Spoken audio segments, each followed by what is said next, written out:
The Toyota Land Cruiser FJ40 is a crude, uncomfortable steel box. It rides like a tractor and lacks every convenience we expect today. Yet, collectors are now paying six figures for this primitive machine, ignoring modern luxury SUVs to own one. Why? It is not just nostalgia. It is because this vehicle holds a mechanical secret that the modern automotive industry has spent decades trying to bury. It represents a lost philosophy of permanence. To understand this secret, we have to go back to July 1951. A Toyota test driver named Ichiro Taira drove a prototype vehicle further up the loose volcanic ash of Mount Fuji than any machine had ever gone before.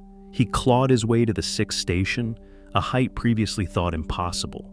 That climb established a standard of invincibility that would define the FJ40 for decades. But to really understand why this machine feels so different from anything built today, you have to look at the shattered world that built it. If you appreciate the engineering of the past, subscribe to help us keep these stories alive. Post-war Japan was a place of scarcity. The infrastructure was terrible.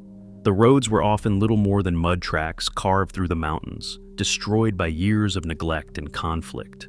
The country did not need a vehicle born from consumer desire or suburban vanity. It needed a machine born from absolute necessity. The engineers at Toyota looked at the American Willys Jeep, which was ubiquitous during the occupation. They saw a lightweight reconnaissance vehicle. It was nimble, quick, and designed to be lifted by 4 soldiers if it got stuck. But Toyota decided to go in the opposite direction. They rejected the philosophy of agility entirely. Instead of building a light scout car, they took the heavy ladder frame from a 1-ton truck and installed a massive 3.4-liter inline-6 engine designed for hauling. This decision created the immutable DNA of the Land Cruiser: torque and structural mass over speed. It was a truck disguised as a utility vehicle, with components massively oversized for its footprint. The axles were thicker, the springs were stiffer. It was built to carry the weight of a nation rebuilding itself, engineered by the fear of failure in a harsh environment where no tow trucks existed. The vehicle was initially called the Toyota Jeep, but the Willys company filed a trademark violation, forcing a change. Toyota's technical director Hanji Umihara wanted a name that conveyed dignity. He looked at the British Land Rover and wanted something stronger. In June 1954, he coined the name Land Cruiser. This philosophy, building something to last forever, sounds insane to modern ears. Today we design things to fail. We call it planned obsolescence. But in 1954, Toyota was building the opposite. They were building a machine that refused to die. The name was prophetic. A rover wanders the land. A cruiser dominates it. It implies a mechanical overmatch, like a battleship on the ocean. The name signaled that this was not a toy. It was a serious tool. For the first few years, that is exactly what it was. The early models were agricultural implements. They were sold to the police, to the military, and to forestry workers. They had no heaters, they had no radios. The seats were little more than canvas stretched over steel tubes. Comfort was not just an afterthought, it was not a thought at all.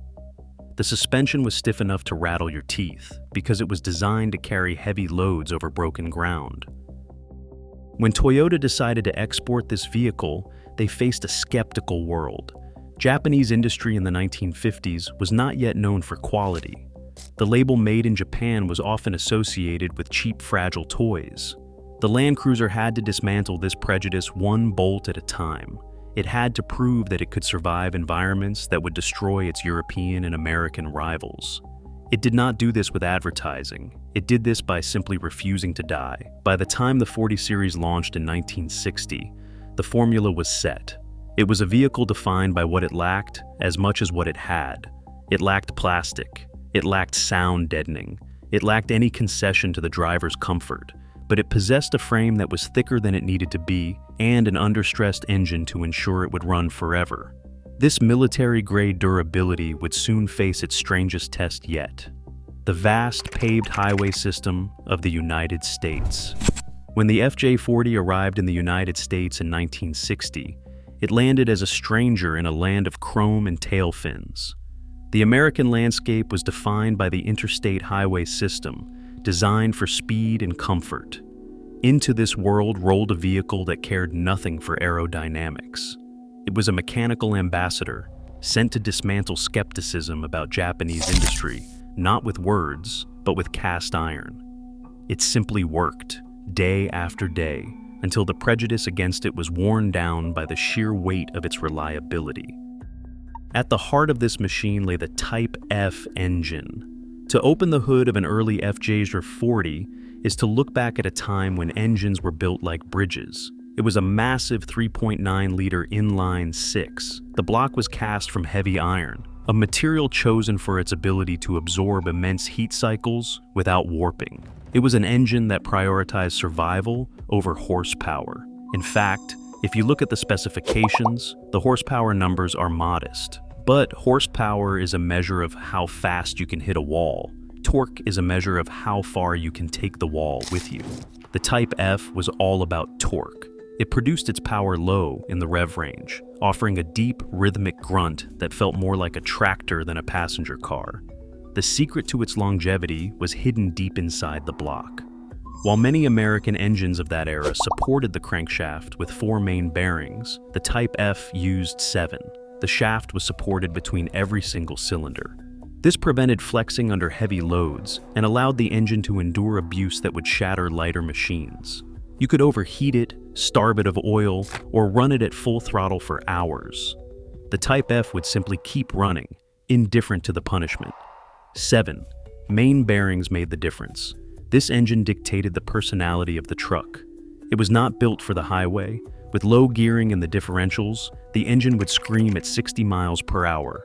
It was happiest at 45, trudging along with a sense of inevitability. Driving one today requires a recalibration of your expectations. You do not accelerate so much as you gather momentum. You do not zip through traffic. You occupy a lane with the authority of a piece of heavy equipment. The experience is visceral. The engine fan roars like a small aircraft propeller. The gear whine from the transmission sings a mechanical harmony. It is loud, hot, and completely engaging. In the early models, this mechanical symphony was conducted through a 3-speed manual transmission shifted from the steering column.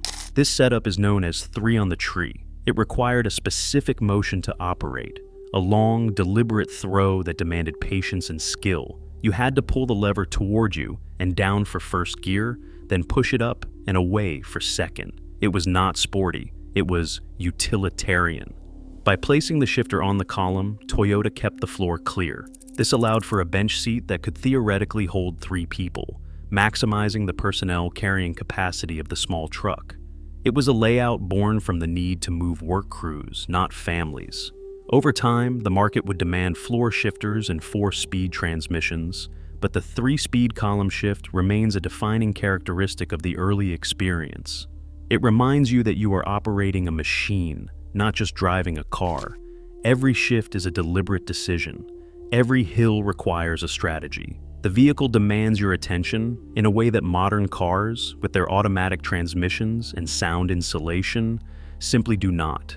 But specs on paper do not tell you what it is actually like to drive this thing.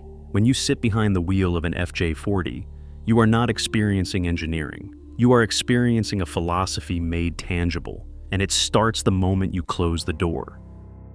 The aesthetic of the FJ40 is defined by a complete absence of vanity. If you walk around one, you will notice that almost every surface is flat. The glass is flat. The body panels are flat. This was not laziness on the part of the designers. It was a calculated decision based on logistics. Curved glass is difficult to manufacture and expensive to ship. Flat glass can be cut by any glazier in any remote village in the world. If a rock shattered your windshield in the middle of the Andes, you could replace it with a piece of window pane if you had to. The body panels were stamped from heavy-gauge steel that feels substantial to the touch. You can press your hand against the fender of a modern car and feel the metal flex. On an FJ40, the steel pushes back, it has the structural integrity of a bridge girder. The most dramatic example of this modularity is the windshield. Unlike modern cars where glass is structural, the FJ40 windshield is a separate frame hinged at the bottom. Lowering it is a ritual. Once the hardtop is removed, you loosen two heavy tension clamps on the dashboard and fold the frame forward. It rests on two U-shaped hooks welded to the hood, fitted with rubber pads to hold it securely. It's a thoughtful solution to a problem modern designers never consider because they assume the windshield will never move. The interior continues this theme. There is no climate control. In a modern car, a blend door mixes hot and cold air. The FJ40 uses a steel cable connected to a physical valve on a coolant hose. When you turn the knob, you are literally opening a plumbing valve to let hot water flow into the cabin. It is plumbing, not electronics. This meant fewer things to break, but it also meant the system was binary. It was either hot or it was not. Ventilation was equally primitive. There were no fresh air vents in the dashboard. If you wanted a breeze, you pulled a lever under the dash that physically popped open a steel flap on the cowl, right below the windshield. At speed, this forced air into the cabin, along with rain, dust, and insects if you were not careful. These quirks were not viewed as design failures. They were reflections of a utilitarian focus where driver comfort was secondary to vehicle survival. This philosophy extends to the sensory experience of the machine. The doors do not close with a soft, muffled thud. They close with a distinct metallic clack. It is the sound of steel striking steel. It resonates through the frame. It feels like closing the door of a bank vault or a piece of industrial machinery. It gives you a sense of security that is purely psychological but entirely effective. You are enclosed in a box of heavy metal. The entire vehicle feels like a grown-up erector set. You can see the bolts that hold the body to the frame. You can see the screws that hold the dashboard together. Nothing is molded in plastic to hide the assembly process. This transparency creates a bond between the owner and the machine. You understand how it is put together because you are looking at the fasteners. If you need to take the doors off, you just lift them off their hinges. If you want to remove the roof, you unbolt it. It invites you to modify it, to fix it, to understand it. As the 70s progressed, however, the demand for safety and usability forced an evolution. If you ask a serious collector or a historian which vintage of the Land Cruiser is the one to own, they will often point to a specific 5-year window. Between 1974 and 1979, the FJ40 existed in a state of perfect mechanical equilibrium. It retained the rugged, classic aesthetics of the 60s, the round headlight bezels, the exposed steel dash, and the utilitarian charm. But beneath the skin, Toyota began to introduce critical mechanical evolutions. This was the golden era. It was a time when the engineers were not yet constrained by the plastic-heavy demands of the 80s, yet they had recognized the limitations of the early agricultural designs.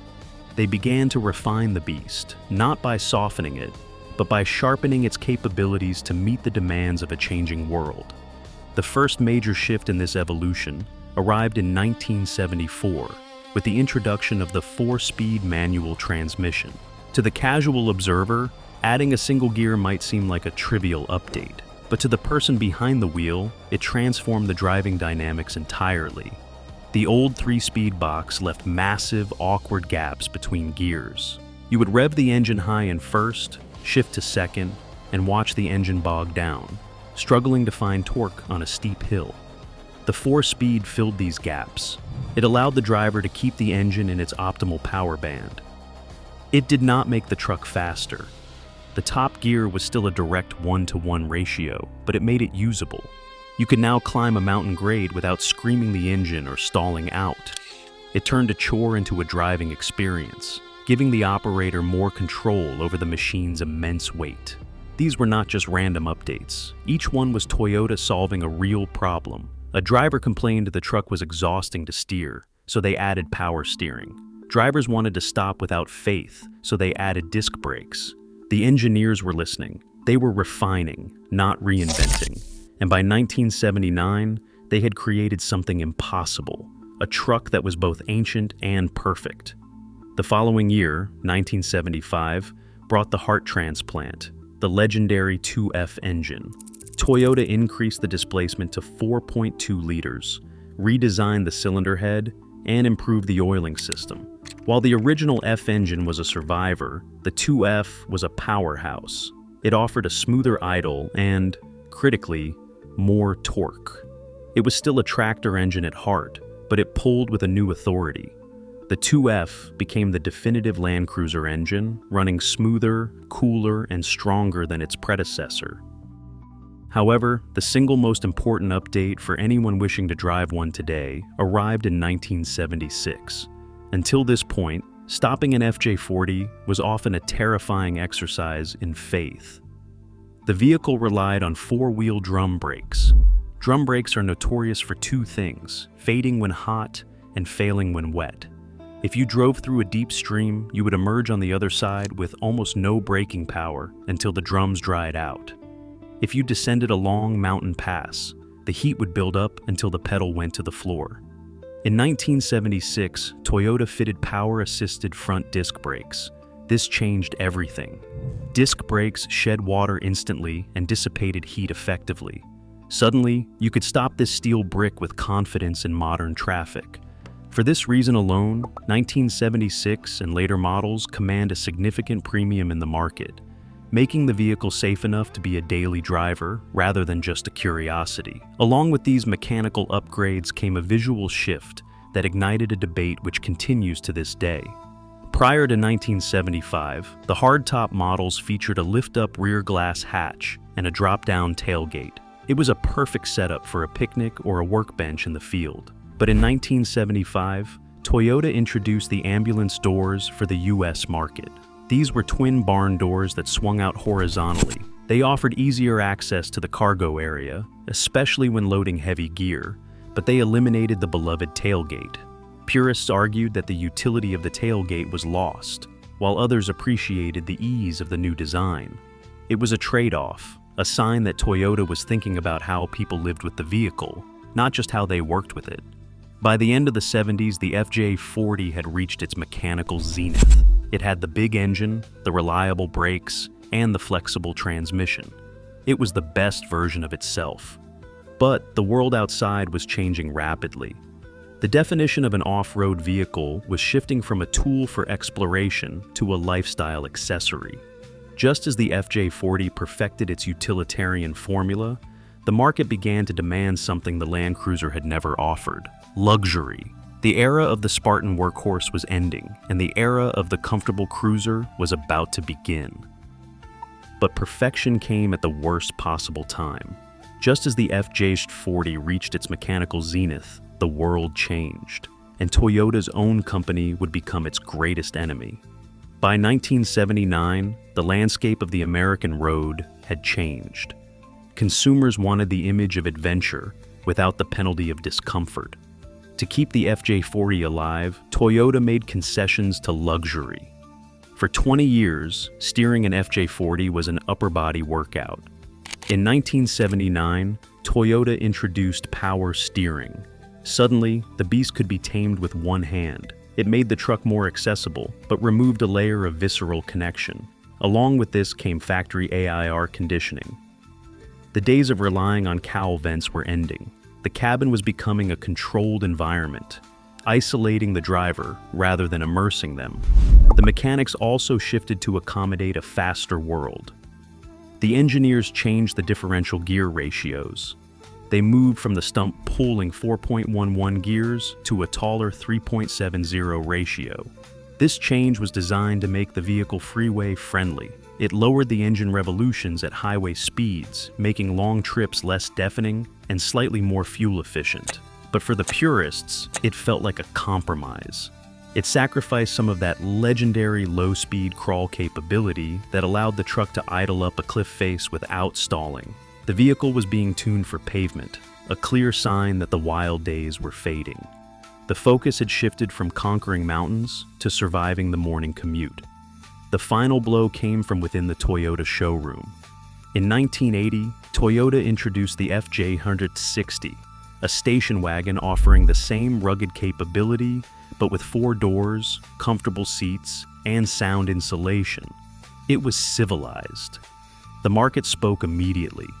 Buyers looked at the crude FJ40, then at the carpeted silence of the new wagon, and chose comfort. Sales of the classic 40 series plummeted. It could not compete with its own evolution. Beyond consumer taste, the federal government was closing in. The 1980s brought a tidal wave of new regulations regarding safety and emissions. The FJ40 was a design from the 1950s. Its flat glass, exposed metal dash, and side-facing rear seats were nightmares for safety regulators. The engine, while durable, was a dirty relic of the past. Under the hood, the engine bay became a snake pit of vacuum hoses and smog pumps as Toyota desperately tried to make the old tractor engine breathe clean enough for the Environmental Protection Agency. Trying to make the ancient J40 platform meet modern crash standards and clean air laws was becoming impossible. The cost to update it was too high, and the sales were too low. The walls were closing in on the old soldier. In 1983, the decision was made to pull the plug on the American market. The final FJ40s rolled off the lot, marking the end of an era. At the time, few people realized what was being lost. They saw an obsolete truck being replaced by better technology. They did not see that they were losing the last link to a specific philosophy of manufacturing. The production line stopped, and the silence that followed was deafening. The age of the mechanical workhorse was over. The age of the disposable appliance had begun. The discontinuation marked the end of the line, but it also sowed the seeds for a new appreciation that would take decades to fully bloom. The FJ40 stands in stark contrast to the modern automotive landscape. Today we drive rolling computers designed with planned obsolescence in mind. Vehicles are assembled with plastic clips that snap after a decade, and integrated modules that cannot be serviced. When a single sensor fails, the car enters limp mode. When the touchscreen goes black, the entire interface is lost. We have accepted a reality where vehicles are disposable appliances, leased for 3 years, and then discarded like a used smartphone. The Land Cruiser is a mechanical rebuke to this disposable culture. It represents a philosophy where the end of the warranty did not mark the end of the machine's life, but merely the beginning of its service. This fundamental difference explains why current restoration values for these machines have skyrocketed. It is not merely nostalgia that drives the price of a vintage Land Cruiser to rival that of a new luxury car. It is a deep collective hunger for mechanical objects that can be repaired indefinitely. There is a specific market phenomenon known as the California factor. Models built before 1976 are exempt from smog testing in that state. This makes the 1974 and 75 models, the ones with the 4-speed transmission and the big engine, incredibly valuable. They represent a regulatory loophole, a machine that is legally allowed to exist outside the complex web of sensors and computers that choke modern engines. You can fix them with a simple set of wrenches, not a proprietary laptop. This freedom is the ultimate luxury. The luxury of the FJ40 is not found in soft leather or digital screens. It is found in the absolute confidence that the machine will work. It is the peace of mind knowing that the cast iron engine block will not crack, and the gear-driven transfer case will not fail. It represents a specific moment in history when engineers, not accountants, dictated the lifespan of a product. They overbuilt it because they did not know how long it would need to last, so they designed it to last forever. The heavy gauge steel and the lack of plastic were not cost-cutting measures. They were investments in durability that no modern manufacturer would approve today because it simply costs too much to build things this way. The sensory experience of driving, one connects the owner to the road in a way that modern isolation prevents. In a modern SUV, you are numb to the world outside, floating in a bubble of silence. In an FJ40, you feel the texture of the asphalt through the thin rim of the steering wheel. You smell the hot oil and the unburnt hydrocarbons. You hear the mechanical mesh of the gears and the whine of the transfer case. You are an active participant in the act of movement. It forces you to be present. In a world of digital distraction and autonomous driving aids, this demanding physical engagement is a rare and grounding experience. It reminds us that true quality is about what lasts, not what dazzles. The Land Cruiser FJ40 proves that the ultimate luxury is reliability. While modern SUVs offer comfort, this machine offers a promise of permanence that we have largely lost. It reminds us that value comes from things that refuse to quit. If you appreciate engineering that stands the test of time, you might want to see what we cover next. Subscribe for more stories about the things that last.